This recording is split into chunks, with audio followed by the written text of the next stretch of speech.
मैं नवनीत के माध्यम से रजिस्ट्रेशन डिपार्टमेंट से जुड़ी जो भी सेवाएं हैं उन सेवाओं के विषय में हम आप सभी लोगों को अवगत कराना चाहते हैं।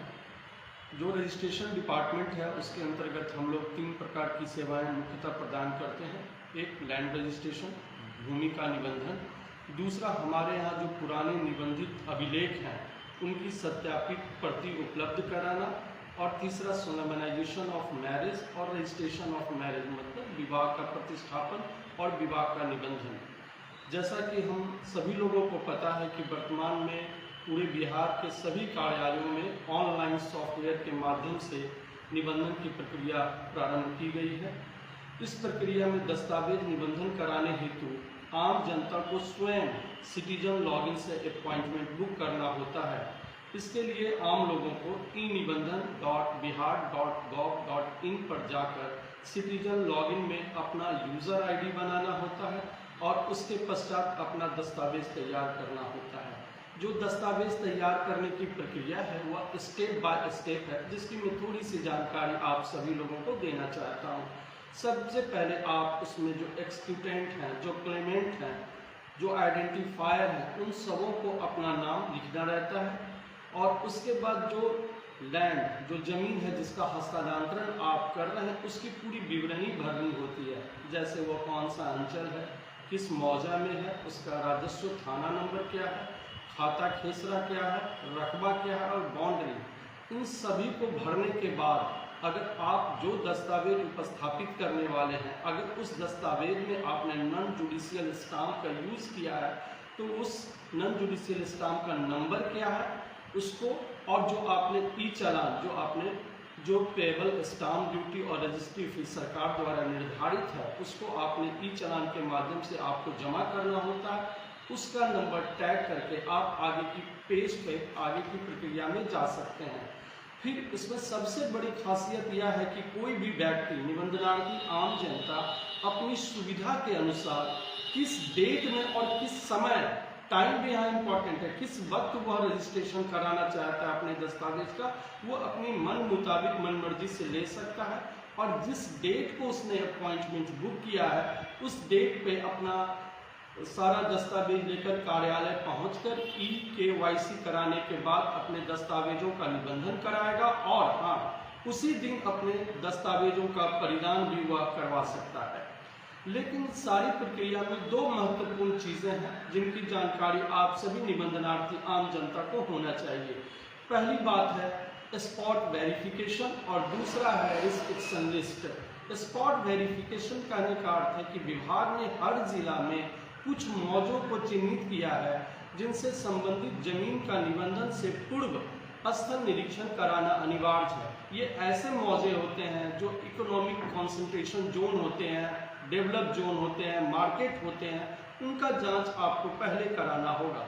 इसके लिए आप कार्यालय पहुंच करके विहित फॉर्म आपको कार्यालय में जमा करना होता है और कार्यालय के कर्मचारी द्वारा स्पॉट वेरिफिकेशन किया जाता है।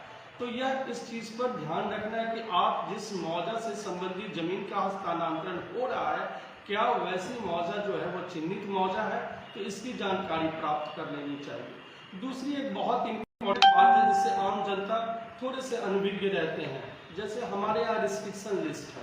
रिस्ट्रिक्शन लिस्ट कहने का अर्थ हुआ ऐसे जमीन जिनकी सूची हमारे पास मौजूद है, वो सरकारी ज़मीन है, गैर मजरूबा, आम, खास, बकास लैंड है, भूअर्जन की ज़मीन है। अगर ऐसी ज़मीन है तो ऐसी ज़मीन का जब भी आप निबंधन के लिए ट्राई करेंगे तो आपके पास कोई ऐसा पत्र होना चाहिए, सरकारी पत्र किसी विभाग का, भूअर्जन का, या हमारे यहाँ जो रोक कमेटी के लिए स्कोर 3 कमेटी है उसका अनुशंसा पत्र जो है अपर समाहर्ता के स्तर से आपके पास होना चाहिए। कमेटी का उसमें अनुशंसा होना चाहिए।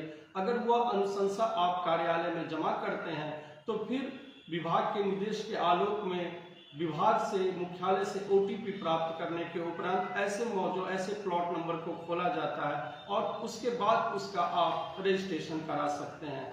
दूसरी जो सबसे इम्पॉर्टेंट चीज़ है, मैं आम लोगों को अवगत कराना चाहता हूँ कि वर्तमान में आप जान रहे हैं कि पूरे राज्य में सर्वे का काम चल रहा है।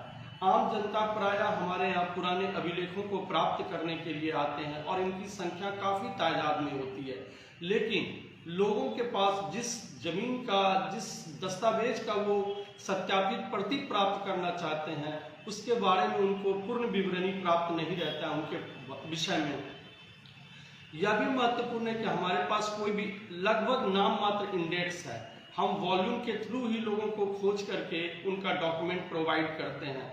अगर वो बिल्कुल सटीक जानकारी नहीं देंगे, वो हमेशा देते हैं 10 साल 20 साल का, ऐसी स्थिति में कार्यालय द्वारा खोजना संभव नहीं हो पाता है, क्योंकि प्रायः एक वॉल्यूम में 600 पन्ने होते हैं और एक साल में कम से कम 15 से 20 वॉल्यूम मिनिमम होते हैं। तो अगर आप मुझे जानकारी नहीं देंगे तो एक साल में कम से कम हमको 15,000 से 20,000 पन्ने उलटने पड़ते हैं, जो कि प्रायः संभव नहीं हो पाता है। तो मैं आम जनता जो आते हैं इस कार्य के लिए, सेवा के लिए, मैं उनसे अपील करना चाहता हूं कि ऐसे लोग अपनी पूर्ण विवरणी ज़्यादा से ज़्यादा सटीक, कितने से, अगर आप मुझे गैप कम देंगे, 2 साल का देंगे, 1 साल का देंगे, तो मेरे लिए आसान होगा। आप पूरे डिटेल देखें, अगर किसी दस्तावेज का आपको डेट पता है तो वह भी जरूर प्रोवाइड करें। ऐसा करने से हम आपको त्वरित सेवा प्रदान करने में समर्थ हो पाएंगे। जो निबंधन डिपार्टमेंट का तीसरा सबसे इम्पॉर्टेंट चीज़ है वह है सोलमनाइजेशन ऑफ मैरिज और रजिस्ट्रेशन ऑफ मैरिज। मैं आम लोगों को यह बताना चाहता हूँ कि प्रायः सभी लोग अपने विवाह का निबंधन जरूर कराएं, क्योंकि आज के दौर में चाहे आपको हेल्थ के विषय में कुछ हो, या कोई इंश्योरेंस ले रहे हैं, या किसी को विदेश जाना है, तो ऐसी स्थिति में जो मैरिज रजिस्ट्रेशन है वह बहुत ही आवश्यक है। इसलिए मैरिज रजिस्ट्रेशन आप सभी लोग अवश्य अनिवार्य रूप से कराने का कोशिश करें। इसके लिए जो शर्तें हैं कुछ, मैं उसके बारे में आप लोगों को बताना चाहता हूँ कि जैसे आप जब भी कुछ नेसेसरी डॉक्यूमेंट्स हैं कि आपका उम्र क्या है। अगर आप विवाह का निबंधन करा रहे हैं तो वर और वधू दोनों को 21 वर्ष का होना चाहिए, लेकिन आप अगर सोलमनाइजेशन करा रहे हैं, प्रतिष्ठापन करा रहे हैं, पहली बार शादी हो रही है, तो उसके लिए जो वधू है उसकी उम्र 18 वर्ष निर्धारित है। इसके अलावा आपको जहां भी आप कराना जा रहे हैं वहां आपको डोमिसाइल सर्टिफिकेट होना चाहिए आपके पास, आपको शादी का कार्ड, आधार कार्ड और 3 गवाह की भी आवश्यकता होती है, और जो प्रमाण पत्र दिया जाता है उस प्रमाण पत्र में 3 गवाहों का हस्ताक्षर होता है। इसके साथ ही मैं ये 3 जो है महत्वपूर्ण सेवा है। मैं आम लोगों को बोलता हूँ कि अगर आपको इसके बावजूद भी कार्यालय में किसी भी प्रकार की कोई कठिनाई होती है तो आप किसी भी वक्त फौरन आकर मुझसे मिल सकते हैं। मेरा नंबर सरकारी नंबर 9110036473 है। इसी के साथ धन्यवाद के साथ मैं अपना सारा जो वक्तव्य है उसको समाप्त करता हूँ।